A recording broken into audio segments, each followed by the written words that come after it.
Hi, എന്താ പേര്? ലയന. നല്ല കണ്ടുപരിചയുണ്ട്. ഇൻസ്റ്റയിലല്ലേ? ഓ, യൂട്യൂബിലുണ്ടോ? അത് ശരി. പേര് നയന അല്ലേ? വീടപ്പ ലയന അല്ലേ? വീട് എന്താ ചെയ്യുന്നത്? എന്നാലും എന്തെങ്കിലും എത്രയല്ല പഠിക്കുന്നപ്പ?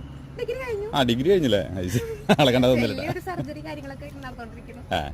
ഫോട്ടോഗ്രാഫറാണ്. ഇൻസ്റ്റയിലൊക്കെ ചെറുതായിട്ട് അറിയോ? അന്ന് ഫോട്ടോ എടുത്താലോ നമുക്ക്?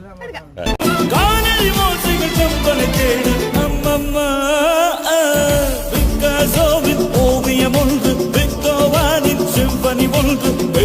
മാറിയതോ